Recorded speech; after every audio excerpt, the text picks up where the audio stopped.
This is one herbal tea I've been having recently. You just strip the top, get your herbal tea out, pour in with your boiled water. And that's it. Made with passion flower, which helps improve sleep. And this one a day in the evening actually has helped improve my sleep cycles. So yeah, the links are in the product description. Yeah, go get one. Hi you guys. Anyways, hello, welcome to my channel, Chanel. And yeah, it's been a couple of months since my first upload. I've been busy, I've moved address. I know I've only got 5 subscribers. Well, I had 5 minus 1, so now I've got 4. So it shouldn't hopefully matter too much that I've not uploaded anything for a couple of months anyway. But yes, I'm back here and we're going to start with this one, quit drinking alcohol, with I think we've got speakers like Jordan Peterson on there, Daniel Radcliffe. Wow, okay, let's see what these guys have to say about this. And this goes so well with the advertisement that you saw for the passion flower herbal tea that I've been having for a good long time actually. But obviously in the past couple of I stopped having it for several months because it was causing me to urinate a lot. But I've been on it for the past couple of days. One a day in the evening is fine. And obviously I've been having alcohol problems as well. So unhealthy. It really messes up your sleep. I used to sleep so well. No problems, no nothing. And then alcohol comes in, messes up the sleep cycle, and suddenly you're waking up like 10 times a night during the night, tossing and turning, and you're not getting enough sleep. So the herbal tea works well with this video in particular. If you do want to try the herbal tea, if you've been having alcohol issues, if you're having insomnia problems, check out the description for the links to the herbal tea. Let me show you the box. Twinings, is that how you pronounce them? Twinings. It's got, let's have a look. So it's spiced apple and vanilla with, how do you pronounce it? Is it chamomile or something? And then passion flowers, yeah. And yeah, it actually does help. That's why I have one every night. Well, every evening, a good couple of hours before bedtime. So yeah, let's get on with it. Can you see? You'll ruin your life somehow, some way. It is everywhere. It can pass into all the cells and tissues of your body. It was a very progressive decline in my aspirations. Alcohol is normalized in our society. You want to figure out something that you're doing with your life that's worth not getting drunk and screwing up. I drank in search of happiness and in search of a lifestyle that I thought would bring me to happiness. It didn't, and I woke up one morning going, wow, I've drank a lot, but I'm still not happy.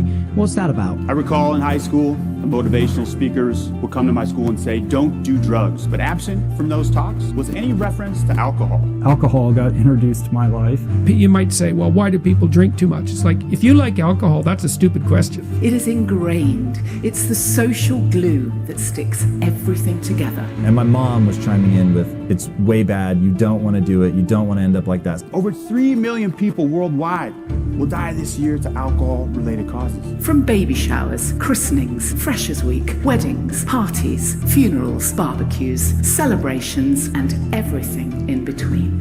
So she's in my ear making it sound really logical to not do it, and I'm watching people act a fool who are doing it. We've been brainwashed into thinking that there are just 2 types of drinkers. There are those at rock bottom, alcohol dependent, and there's everybody else, happy, social drinkers who are just occasionally a bit lightweight and can't hold their beer. You do stupid things when you're drunk. You hurt yourself. You compromise your health. It's really hard on the people around you. You tend to turn into a liar, and it screws up your life. Yeah. It's like, yeah, but it's pretty fun. Yeah, well, it is. But you need something better than that. And I burned every bridge that I had, virtually unemployable. My options had been eliminated. My life was eviscerated. My family didn't want anything to do with me. I lost my friendships. I had no way forward. Hi, check this out. This is 1 month of my payments that come in from Amazon.com. In fact, the reality is very different. It's a spectrum. I would highly recommend you get off the booze elevator before it hits rock bottom. And I just continued to dig that hole deeper and deeper and deeper until one day I had that moment that you hear with people who are in recovery, that moment of clarity where I realized I just couldn't live this way any longer. My elevator had, gone down to the bottom floor, and I met my pain threshold. Back to this thesis around pain. Like I had reached a point where I could no longer tolerate the pain of my current situation, and the pain associated with the fear of change was eclipsed by the pain that I was feeling in that moment. And that's what motivated me to change. I went to a treatment center where I lived for 100 days, which is a pretty long time to be in a rehab center. And I did that because I knew if I didn't get this right, that my life was done, And so I took that opportunity seriously.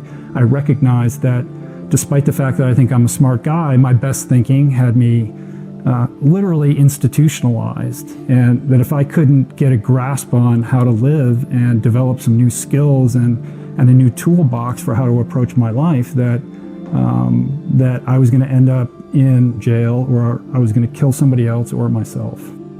Now we're about a year and a half later, and my life has turned around immeasurably. It's a wonderful thing, and I say to anybody watching or listening to this that it's that there is a lot of pressure on young people not to drink necessarily, but to find happiness through going out and getting mashed, and that's fun, and you have a good time, and good luck to you. But if it doesn't work for you, and if you keep waking up going, I don't seem to be having nearly as good time as most of my friends, then think about it. It doesn't have to be something you do, is all I'd say to people. And what's better isn't being straight and not making mistakes. It's like that's all prohibition in some sense. What's better is, no, you need an adventure, man. You need to get out there and have something to do and something worth waking up for. And that's the substitute for the addiction. Excessive drinking is considered 13 or more drinks a week. If you have 3 glasses of wine every night, which would be splitting a bottle of wine with your friend, your husband, whatever, you fall in that category. An alcoholic is defined as someone basically where they can't stop once they start. Often they'll drink until they pass out. Wow. Or they'll drink to where they become dysfunctional. They become the kind of person everyone goes, my God, you're slurring your words. You're not safe to drive. They get DUIs. Their boss has trouble, like you need to quit coming to work hungover. But an excessive drinker is 13. If you drink 6 drinks a week, if you're a woman, you have a 40% higher incidence of breast cancer. If you drink up to 10 drinks, it goes up to 70% higher chance of getting breast cancer. So just the health benefits. One of the things that's coming out of England is research that if you stop drinking for 30 days, just cut back, and what they're finding is people are living longer. That's clearing out their kidneys. It's arterial sclerosis is being reversed. People are having all kinds of more energy. They're losing weight. Most of the things that we do that are addictions are to numb out our anxiety, to numb out our pain, to numb out the memories of trauma, to numb out our discomfort around being with people in a social situation, the fear that I won't have fun, I won't be interesting, I'm more relaxed, I'm more fun, and that's the big myth, is I won't have a fun life. There's something about my mom. She has a way of making it sound like a really bad idea. And I had a lot of aunts and uncles and second cousins and stuff that were all alcoholics, drug addicts. And watching them, I thought, ooh, that is not a good look. Some real white trashy stuff. Yeah. And so I was just like, no. And my mom was chiming in with It's way bad. You don't want to do it. You don't want to end up like that. So she's in my ear making it sound really logical to not do it. And I'm watching people act the fool who are doing it. So I just thought, when I thought I was going to have kids, I wanted to ask my mom, like, you were so good. Like, neither my sister or I ever got into trouble. We never did drugs. We never drank. No trouble, nothing. My sister to this day is like the most straight and narrow person you will meet. So when you tried it, what was it like for you? Like, Oh, alcohol made me feel like I was suppressing the urge to dance on the table. It is awesome, and I love it the most. I just don't let myself do it because it's not congruent with wanting to live forever. There's just too many downsides, but that shit is fun. So like, I get how people get in trouble. I just don't have an addictive personality. So for me, it was easy to be like, yeah, this is fun, but I can weigh it against the disadvantages, and there are way too many. Unlike a lot of substances and drugs that actually attach to the surface of cells, to receptors, alcohol actually has its own direct effects on cells because it can really just pass into those cells. And the fact that it can pass into so many organs and cells so easily is really what explains its damaging effects. Ethanol produces substantial damage to cells because when you ingest ethanol, it has to be converted into something else because it is toxic to the body. And if you thought ethanol was bad, acetaldehyde is particularly bad. Acetaldehyde is poison. It will kill cells. It damages and kills cells, and it is indiscriminate as to which cells it damages and kills. That's a problem, obviously, and the body deals with that problem by using another component of the NAD biochemical pathway to convert acetaldehyde into something called acetate. Acetate is actually something that your body can use as fuel. And that process of going from ethanol to acetaldehyde to acetate does involve the production of a toxic molecule, right? Again, acetaldehyde is really toxic. If your body can't do this conversion of ethanol to acetaldehyde to acetate fast enough, well, acetaldehyde will build up in your body and cause more damage. So it's important that your body be able to do this conversion very quickly. And the place where it does that is within the liver. And cells within the liver are very good at this conversion process. But they are cells, and they are exposed to the acetaldehyde in the conversion process. And so cells within the liver really take a beating in the alcohol metabolism events. It is the poison, the acetaldehyde itself, that leads to the effect of being inebriated or drunk. I think most people don't realize that being drunk is actually a poison-induced disruption in the way that your neural circuits work. So it's not ethanol that makes you drunk. It's the what is it? It's acetyl hydrate.